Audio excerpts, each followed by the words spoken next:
모자라는 자금을 마련하기 위해 서로 전세나 월세를 주려고 하게 되어 있는데요. 경쟁이 심해지면 심해질수록 전월세 가격은 내려가게 되어 있어요. 전월세 가격이 계속해서 내려가는데 굳이 지금 집을 사야 할까요? 안 사고 전월세 살면서 시기를 보려는 사람들이 늘어나겠죠. 이렇게 전세 살면서 집을 사려는 수요가 줄어들게 되면 집값도 점점 내려가기 시작합니다. 집값이 한번 내려가기 시작하면 쉽게 바뀌지 않고요. 지들끼리 좋은 집을 새로 마구마구 지어놨기 때문에 사줄 사람은 부족하고 물량은 넘쳐나서 점점 더 가격이 내려가게 됩니다. 이게 제대로 된 집값 하락 시나리오고요. 실제 10년 전쯤에 일어났던 일입니다. 그때는 서울 핵심지 신축 아파트 분양도 미분양이 났었어요.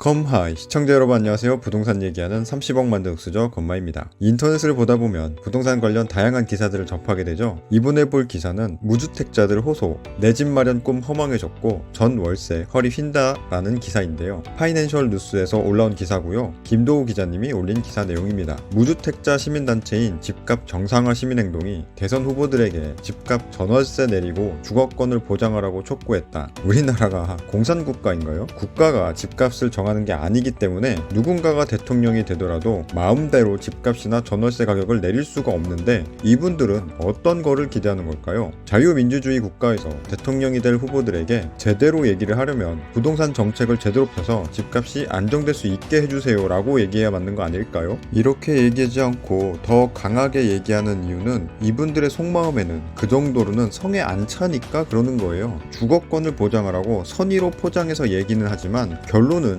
집값을 강제로 낮춰서 본인들이 살 수 있게 해달라고 떼쓰는 거잖아요. 아니라고요? 정말 아니라고 할 수 있나요? 만약 그런 게 가능해서 본인들에게 기회가 가서 잘 살고 있다고 해볼게요. 그런데 나중에 다른 사람들이 자신들도 살게 해달라고 하면 나는 그래도 2년 잘 살았으니까 다른 사람에게 양보해야 되겠다 하고 비켜줄 거예요? 제가 장담하는데 이럴 사람 거의 없습니다. 대부분 사람들이 내가 우선이고 다른 사람들은 그 다음이에요. 나보다 다른 사람을 위하는 이타적인 사람이 극소수 있다고 해도 그 양보해주는 사람들의 주거 안정권은 누가 책임지죠? 애초에 불가능한 것을 해달라고 떼쓰고 있는 거잖아요. 인터뷰에 응하신 50대 후반의 공공임대주택 거주자분은 40대 후반에 17평 공공임대주택에 신청했지만 떨어졌다며 평생 집을 가져본 적도 없고 결혼했고 아이 둘을 키우고 저소득인 제가 떨어진다는 게 믿어지지 않다고 하소연했다. 그러면서 공공임대주택 부족을 체감한다고 전했다. 이어 집을 소유하지 않아도 이렇게 평생을 살 수 있으면 좋겠다며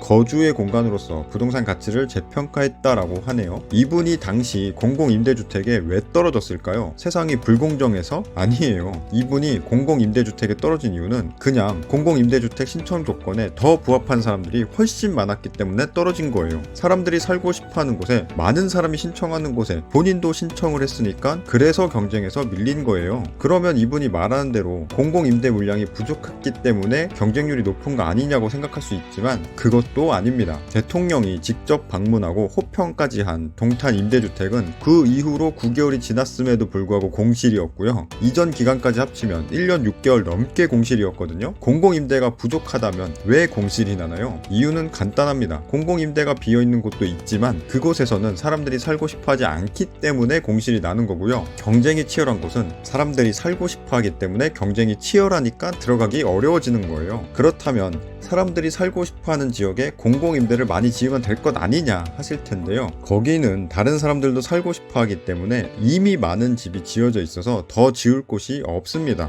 땅이 없는데 어떻게 지어요? 빵 같은 거는 다른 지역에서 많이 만들고 나서 특정 지역으로 옮겨가지고 팔 수 있지만 주택은 그게 안 되는 거잖아요. 공공성이 우선이라면서 공산주의처럼 이미 살고 있는 사람들 강제로 내쫓고 공공임대 지어요? 불가능하죠. 그렇다면 이미 있던 집을 국가가 제값 주고 사서 다시 개발을 해야 되는데 돈이 엄청나게 많이 필요하기 때문에 그것도 불가능하고요. 그게 만약 가능할 정도로 정부에 돈이 있다고 해도 정부가 대규모로 집을 사들이기 시작하면 더 비싸게 팔려는 사람이 생기게 되고요. 이거를 또 막으려고 국가에서 강제로 가격을 정해서 구매를 한다고 해도 남는 집이 부족해져서 집값은 점점 더 폭등하게 되는 거예요. 아니 공공임대 많이 지을 거니까 거기 들어가서 살면 되는데 집값이 왜 오르냐고요? 공공임대 특성상 많은 사람에게 혜택을 주기 위해서 주어진 면적에 최대한 많은 집을 지어야 하기 때문에 좁을 수밖에 없는데요.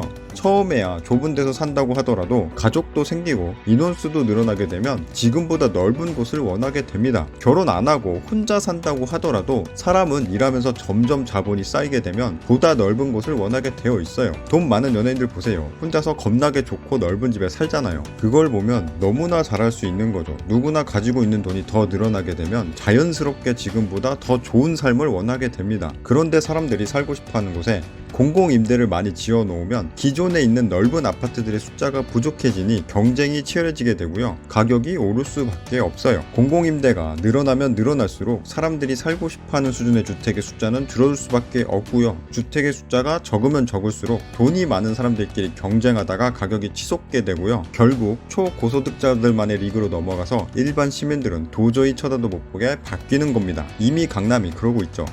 그러면 공공임대도 어느 정도 넓게 지으면 되는 거 아니냐고요? 살고 싶어하는 지역에 공공임대 공급이 부족하다고 해서 짓는 건데 그거를 넓게 지어서 일부 사람들에게만 혜택을 주겠다고요? 그러면 또 공급이 부족해서 공공임대 경쟁이 치열하다는 얘기가 나오게 되는데도요? 아직 나는 가진 것이 없기에 누군가가 나눠주면 좋겠다고 생각하기 쉽지만 국가 차원에서 있는 거를 나누고 여러 명이 다 같이 나눠서 분담하면 모두 다 같이 잘 살 수 있을 거라는 허상은 이미 공산주의가 망하면서 잘 보여줬습니다. 사람은 나한테 직접적 이득이 오지 않으면 열심히 하려고 하지 않기 때문에 생산성이 점점 내려가고 결국 국가 전체가 어렵게 될 수밖에 없어요. 기사를 다 읽어드릴 수는 없기에 내용이 더 궁금하신 분은 링크를 따로 걸어드릴 테니 직접 기사를 찾아서 보시기 바라고요. 저는 중요 내용만 마저 얘기하고 마무리하도록 하겠습니다. 집값 정상화 시민행동 대표는 대통령 후보들이 집값을 하락시킬 진정성이 있다면 가장 먼저 주택 임대 사업자에 대한 세금 특혜를 전면 폐지해야 한다고 덧붙였다. 송 대표는 서울과 경기도에서만 100만 호 이상의 임대주택이 등록되었는데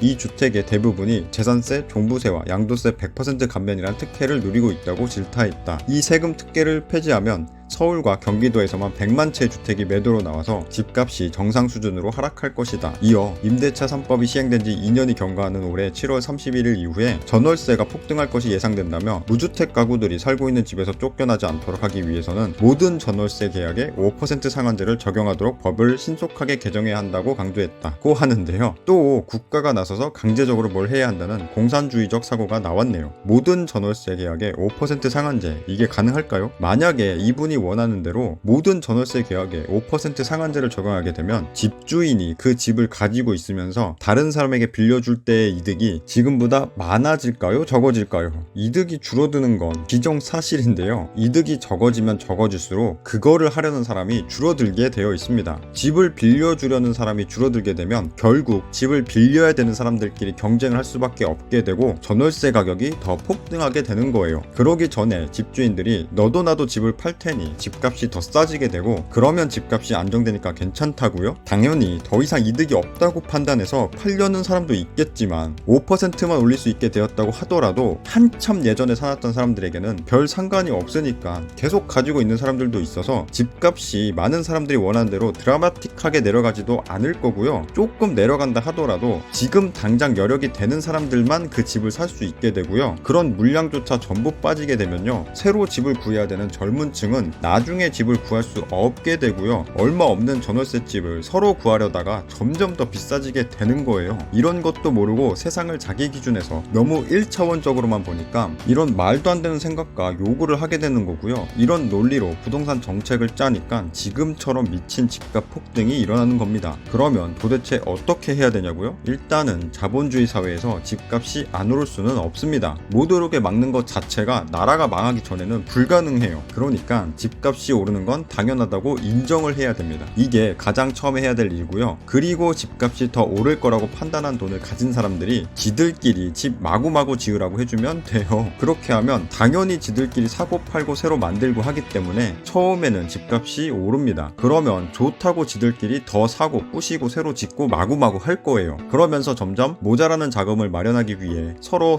전세나 월세를 주려고 하게 되어 있는데요. 경쟁이 심해지면 심해질수록 전월세 가격이 가격은 내려가게 되어 있어요. 전월세 가격이 계속해서 내려가는데 굳이 지금 집을 사야 할까요? 안 사고 전월세 살면서 시기를 보려는 사람들이 늘어나겠죠. 이렇게 전세 살면서 집을 사려는 수요가 줄어들게 되면 집값도 점점 내려가기 시작합니다. 집값이 한번 내려가기 시작하면 쉽게 바뀌지 않고요. 지들끼리 좋은 집을 새로 마구마구 지어놨기 때문에 사줄 사람은 부족하고 물량은 넘쳐나서 점점 더 가격이 내려가게 됩니다. 이게 제대로 된 집값 하락 시나리오고요. 실제 10년 전쯤에 일어났던 일입니다. 그때는 서울 핵심지 신축 아파트 분양도 미분양이 났었어요. 평범한 사람들은 이럴 때 좋은 집을 싸게 사면 되는 겁니다. 많은 사람들이 집값은 오르는 게 당연한데 이걸 인정 안 하거나 못했기 때문에 집값이 절대 오르면 안 된다면서 공급을 자꾸 막다 보니 현재 집값 폭등 사단이 난 건데요. 이것만 빨리 인정하고 지들끼리 알아서 하라고 내버려 뒀으면요. 그때처럼 또 미분양이 났을 거고요. 지금처럼 미친 폭등은 일어나지 않았습니다. 아직까지 정말 많은 사람들이 다주택자가 집값 폭등의 원흉이라고 생각하고 있는데요. 한번 잘 생각해보세요. 반대로 다주택자가 많아지면 많아질수록 양질의 집이 늘어나게 되고요. 다주택자가 많아지면 많아질수록 전월세 물량이 풍부해져서 전월세가 안정이 되면서요. 다주택자가 많아지면 많아질수록 집을 팔려는 사람도 많아져서 집값도 내려가게 됩니다. 이게 팩트예요. 다주택자 투기권 프레임에서 하루빨리 벗어나야 최대한 많은 사람들이 좋은 곳에 살 수 있게 됩니다. 끝.